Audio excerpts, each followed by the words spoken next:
এটা চোৰক ধৰাৰ পিছত হতবাক হৈ পৰিছে লখিমপুৰ আৰক্ষী কাৰণ লখিমপুৰ আৰক্ষীৰ হাতত ধৰা পৰা চোৰটো এক প্ৰকাৰ ঘৰত চুৰি সামগ্ৰীৰে গুদাম কৰি পেলাইছে।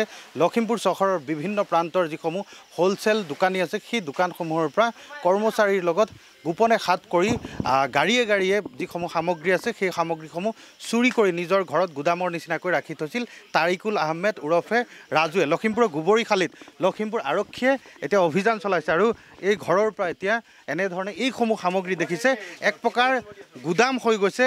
বহু মূল্যৱান সামগ্ৰী আছে। আপুনি যি চাই ইয়াত ইনভাৰ্টাৰ হওক, বেটেৰী হওক, ইয়াতে দেখুৱাইছোঁ পানী মটৰ হওক, ফেন হওক, প্ৰিণ্টাৰ আছে। এইসমূহ দি এক প্ৰকাৰ গুদাম কৰি পেলাইছে আৰু এইসমূহ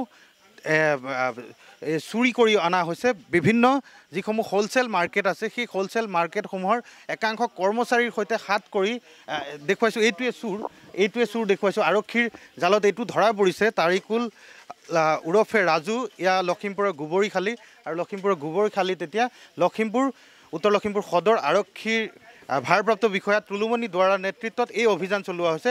লখিমপুৰত আজি যেতিয়া এইসমূহ মাল চুৰি কৰি আনিব গৈছিল সেই মুহূৰ্ততে আচলতে আৰক্ষীয়ে এই খবৰ লাভ কৰিছিল আৰু আৰক্ষীয়ে এই খবৰ লাভ কৰি এনেধৰণে অভিযান চলাইছিল। আৰু দেখুৱাইছোঁ ঘৰৰ ভিতৰৰ পৰা আৰক্ষীয়ে কেৱল এই বহু মূল্যৱান এই যিসমূহ ইলেক্ট্ৰনিক সামগ্ৰী আছে এই সামগ্ৰীসমূহ আনি আছে। এই চোৰটোক ধৰা পৰাৰ পিছতে এই চোৰে কেনেধৰণে এক প্ৰকাৰ ঘৰৰ ভিতৰত এখন গুদাম কৰি ৰাখিছিলে চুৰি সামগ্ৰীৰে সেইসমূহ উদ্ধাৰ কৰিবৰ কাৰণে সক্ষম হৈছে আৰক্ষীয়ে। আৰু চোৰ ৰাজুক লৈ এতিয়া আৰক্ষীয়ে অভিযান চলাইছে উত্তৰ লখিমপুৰ সদৰ আৰক্ষীয়ে।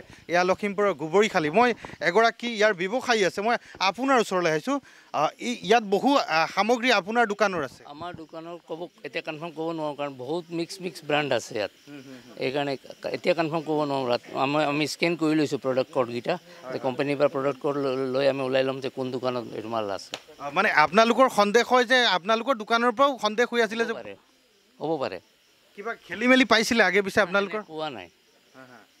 এতিয়া লাহে লাহে ষ্টক মিলালে গম পাই যাম। মানে ইয়াত ধৰা পৰা খবৰটো পাই আপুনি আহিছে যে আপোনাৰ মাল আছে? হ'ব পাৰে এনেকুৱা। নিশ্চয় মই পুনৰ দেখুৱাব বিচাৰিছোঁ এইদৰে আচলতে চুৰি যিসমূহ সামগ্ৰী চোৰটোক দেখুৱাইছোঁ।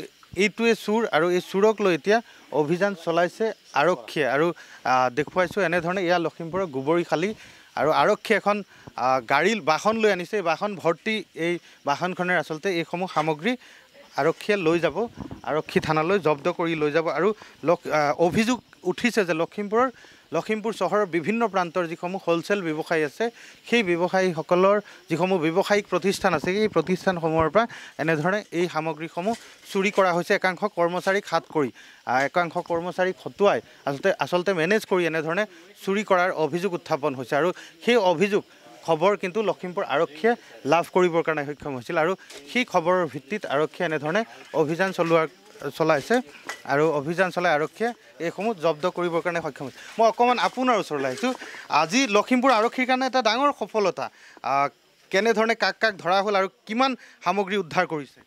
আপোনালোকে দেখা পাইছে আমি এওঁলোকৰ ঘৰত এই যিজন আমি কৰায়ত্ব কৰিছোঁ ৰাজু আহমেদ, তেখেতৰ ঘৰৰ পৰা এইখিনি বস্তু সামগ্ৰী উদ্ধাৰ হৈছে। আৰু মই জনাত তেওঁ প্ৰায় 2-3 বছৰৰ পৰা এনেকুৱা কৰি আছিলে। মোৰ যি ইনফৰ্মেশ্যন আছিলে সেই মৰ্মে আমি ইমানখিনি আগৰ পৰা কৈ আছিলে। গতিকে এইখিনি বস্তু কালি ক'ৰবাত দিয়াৰ কথা আছিলে। কালি কোনোবা বেলেগ আমাৰ বেলেগ জিলাত মানে এইখিনি হস্তান্তৰ কৰাৰ মানে কথা শুনি আছিলোঁ। গতিকে আজি আমি ৰেড মাৰি ইমানখিনি পাইছোঁ। গতিকে এনেকুৱা আগৰ পৰাই কৰি আছিলে আৰু কিছুমান দোকানৰ ষ্টাফৰ লগত মিলি এনেকুৱা কাম কৰি আছিলে গতিকে আৰু তদন্তৰ খাতিৰত কিছুমান কথা নকওঁ আৰু আমি উদ্ধাৰ কাৰ্য মানে প্লেনিংটো কেনেকৈ কৰে, কেনেকৈ লৈ আনে ইমান সামগ্ৰী? এইটো সুধিব লাগিব, তেওঁলোকক সুধিলে গম পাম। আমি বেছি দেৰি কৰা তেওঁক ধৰাৰ পিছত বেছি দেৰি কৰা নাই যাতে বস্তুবিলাক চাইড কৰি দিয়ে বুলি আমি লগালগ এইখিনি কৰিছোঁ। তাৰপিছত আমি অধিক সোধ-পোছ কম আমি জানিব পাৰিম কিমান বস্তু আৰু মানে কিমান দিনৰ পৰা আহিছে, একাউণ্টছবিলাক চোৱা হ'ব ক'ত কিমান আহিছে। লখিমপুৰ সদৰ থানাৰ ভাৰপ্ৰাপ্ত বিষয়া তুলুমণি দুৱাৰা মই কথা পাতিলোঁ আৰু কেনেধৰণে এইসমূহ সামগ্ৰী উদ্ধাৰ কৰা হৈছে।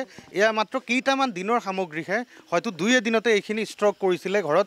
আৰু আৰক্ষীৰ হাতত এই খবৰ আছিলে প্ৰায় 2 বছৰ ধৰি 2-3 বছৰৰ পৰা এনে কামসমূহ কৰি আছিল এইগৰাকী যুৱকে। আৰু যাৰ পৰিপ্ৰেক্ষিতত এতিয়া আৰক্ষীয়ে অভিযান চলাইছে। অভিযান চলোৱাৰ পিছত এইসমূহ উদ্ধাৰ কৰিবৰ কাৰণে সক্ষম হৈছে এতিয়া আৰক্ষীয়ে এইসমূহ জব্দ কৰিব আৰু জব্দ কৰাৰ পিছত আৰক্ষীয়ে আচলতে যিসমূহ ব্যৱসায়িক প্ৰতিষ্ঠানৰ পৰা এইসমূহ চুৰ কৰা হৈছিল চুৰি কৰি লৈ অনা হৈছিল সেইসমূহ এতিয়া পৰীক্ষা কৰিব ক'ৰ পৰা কি সামগ্ৰীসমূহ চুৰ কৰা হৈছিল আৰু এয়া সবাতোকৈ ডাঙৰ কথা হৈছে কি লখিমপুৰত এটা বৃহৎ চুৰি গেং আৰক্ষীয়ে ধৰা পেলাবৰ কাৰণে সক্ষম হৈছে দীৰ্ঘদিনৰ পৰা আচলতে 2-3 বছৰৰ পৰা এইসমূহ চুৰ কৰি আছিলে আৰু 2-3 বছৰৰ পৰা চুৰি কৰি থকা এই গেংটোক আৰক্ষীয়ে ধৰা পেলাবৰ কাৰণে সক্ষম হৈছে দেখুৱাইছোঁ আৰু আৰক্ষী আৰু চুৰটোক ধৰি লৈ সোধা পোছা অব্যাহত ৰাখিছে আৰক্ষী আৰু অভিযান চলাইছে বিভিন্ন প্ৰান্তত এই অঞ্চলটোৰ বহু লোক আছে যথেষ্ট সংখ্যক লোক আছে আৰু আচলতে কোনেও ভাবিব পৰা নাছিল যে এনেধৰণে